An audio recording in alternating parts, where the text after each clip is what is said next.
پرہیزگار ہیں، امام اعظم ابو حنیفہ کے ماننے والے ہیں، حضرت نعمان بن ثابت جن کی فقہ پر عمل کرنا آپ واجب سمجھتے ہیں، بتلائیے ان کا جنازہ کہاں سے نکلا تھا؟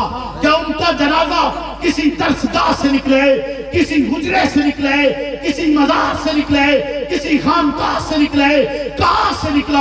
امام اعظم کا جنازہ کسی درسگاہ، حجرے یا دربار سے نہیں نکلا، بلکہ امام اعظم کا جنازہ جیل سے نکلے۔ جیل سے نکلنے کی وجہ کیا تھی؟ ڈٹ جانا، ظالم حکمران کے سامنے ڈٹ گئے، اسے غاصب کہا، اسے قبضہ گروپ کہا، اسے ظالم کہا۔ اس ظلم کے جواب میں آپ سے بارہا کہا جاتا رہا، 4 سال تک امام اعظم جیل میں پابند رہے اور بار بار کہا جاتا رہا محقق تبدیل کر لیجئے، قاضی القضاء بنایا جائے گا، چیف جسٹس بنایا جائے گا، پوری سلطنت کا سب سے معتبر ترین عہدہ آپ کو دیا جائے گا، تمام انعام اکرام دیا جائے گا، لیکن امام اعظم بدلے نہیں۔ امام اعظم نے سودے بازی نہیں کی، حتیٰ کہ آپ کو زہر دیا گیا، جنازہ جیل سے نکلا۔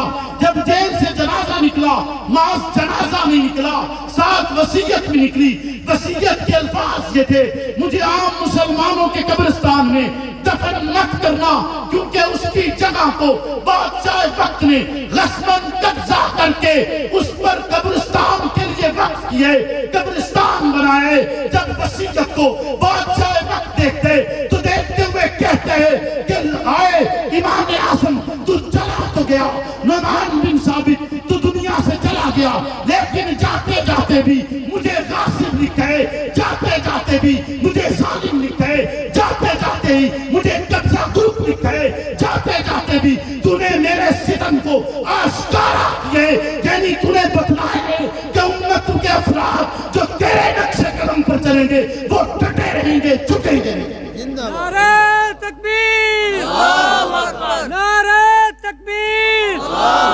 علماء حق، علماء حق۔ تو سمی ظالم نو ظالم آکھ سو بولو نا، یہ دے نعرے مرے سو کیوں جی؟ ظالم آکھ سو، ظالم آکھ سو کی گال ہے مولانا صاحب؟ انجھے گال ہے ظالم نو ظالم آکھ سو انشاءاللہ آکھنا چاہی دا یا آکھ سو؟ ایک آکھنا چاہی دا ہے، ایک آکھو۔ آکھنا چاہی دا تے آکھنے چ بڑا فرق ہے، آکھنا چاہی دا تے آکھنے چ بولو نا۔ تساں سارے حق تے ہو کہ نہیں ہو؟ حق تے ہو، جیڑا جیڑا حق تے ہاتھ کھڑا کرے سٹیج جانے سمیت، جیڑا جیڑا حق تے ہاتھ کھڑا کرے، پکی گال لے حق تے ہو تے جیڑا جیڑا حق تے جنت جاسی بولو نا جی، جنت جاسی۔ او جی میں راز صاحب آتے نا، میں نہیں منیندہ، میں نہیں منیندہ کہ حق تے ماز حق تے ہومن نال جنت جاسو، میں نہیں منیندہ۔ میں گل تو اڈی مندہ نہیں کہ صرف حق تے ہومن نال تسا جنت جاسو، اے گل میں تو اڈی مندہ۔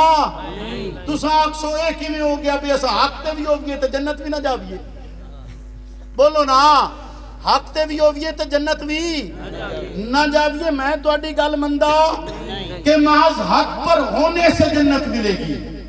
قرآن جو کہتا ہے، اگر قرآن کہے ہونے سے جنت نہیں ملتی تو پھر قرآن کی مانو یا آپ کی؟ بولے نا، قرآن کہتا ہے حق پر ہونے سے جنت نہیں ملتی، حق کے پھیلانے سے جنت ملتی ہے۔ حق پھیلانے سے جنت ملتی ہے، حق کے اعلان سے جنت ملتی ہے، محض حق پر ہونے سے جنت ملتی۔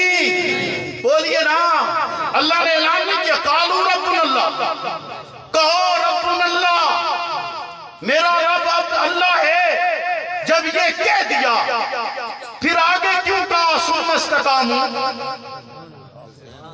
بولو نا، یہ گھر کی تنہائی میں جس نے کہا اللہ میرا رب اللہ ہے تو اسے کس سے خطرہ ہے؟ بولے نا، اسے تو کسی سے خطرہ نہیں۔ پھر رب کیوں کہتا ہے ثم استقاموا، پھر ڈٹ جاؤ؟ بولے نا اللہ کہتا ہے کہ نہیں کہتا کہ پھر ڈٹ جاؤ، حق کہو اور پھر ڈٹ جاؤ. یہ الفاظ قالوا ربنا اللہ کے الفاظ محض مختصر الفاظ نہیں ہیں، یہ الفاظ انتہائی جامع معنی رکھتے ہیں. اللہ فرماتے ہیں کہ ہر حق کہو اور پھر ڈٹ جاؤ، اور جب تم ڈٹ جاؤ گے رب ملائکہ کا، جب تم ڈٹ جاؤ گے. سورۃ عصر میں اللہ کہتا ہے وَتَوَاصَوْا بِالْحَقِّ وَتَوَاصَوْا بِالصَّبْرِ، کہ حق کی تاکید کرو، یعنی کہو لوگوں سے کہ حق پھیلاؤ، اور پھر صبر کی تاکید کرو کہ لوگوں سے کہو صبر کریں. جو حق پر نہیں ہوگا وہ حق کہے گا کیسے؟ جو صبر نہیں کرے گا وہ صبر کا کہے گا کیسے؟ بولے نا وہ صبر کا. مفسرین نے ایک واقعہ لکھا ہے کہ ایک شخص تھا، اس نے پلک جھپکنے کے برابر بھی کبھی رب کی نافرمانی نہیں. باقی ساری بستی رب کے منکرین تھی. اللہ نے حکم کیا اس بستی کو اٹھا کر پلٹ، اس بستی کو اٹھا کر پلٹ لو. بستی جب پلٹنے کا ٹائم آیا تو ملائکہ نے کہا کہ اللہ آپ کا ایک ماننے والا بھی وہاں ہے، ایک حق کے اتھے بھی بیٹھا ہے. کیوں جی؟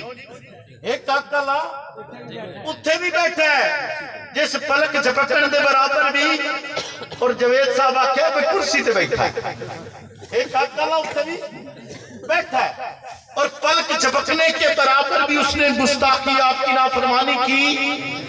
اللہ دن پہلے بیڑا ہی سے دبو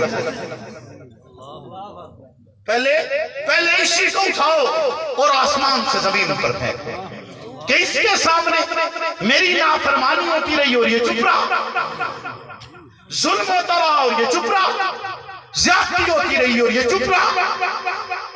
یاد رکھیے آپ کی تاریخ نہیں ہے کہ ظلم کے خلاف خاموش ہو جانا، آپ کی تاریخ نہیں ہے زیادتی کے خلاف چپ ہو جانا. مجدد الفسانی کو اٹھائیے، امام ابن تیمیہ کو اٹھائیے، احمد بن حنبل کو اٹھائیے، شاہ ولی اللہ کو پڑھیے، شاہ عبدالعزیز کو دیکھیے، عبدالشکور لکھنوی کو دیکھیے، حق نواز کو دیکھیے. کون سی قربانی ہے جو حق نواز نے نہیں دی؟ لیکن کیا حق کہنے سے ڈرا، ہٹا، جھکا، بکا نہیں. حالات جیسے بھی تھے مقابلہ کیے، حالات جس قسم کے بھی تھے مقابلہ کیے، ستم جتنا بھی تھا مقابلہ کیے. لیکن تیرے اور میرے تک وہ پیغام پہنچائے جو تیری اور میری زندگی کا محور ہے، جو تیری اور میری زندگی کی بنیاد ہے، جو تیری اور میری آخرت کی نجات کا ذریعہ ہے. اسی کو کرتے ہوئے اس جہان سے گزر جائیں گے اور یہ کہہ کر گزر جائیں گے فنا اللہ کی تہ میں بقا کا راز مصبر ہے، جسے مرنا نہیں آتا اسے جینا. نعرہ تکبیر، شہداء نموذج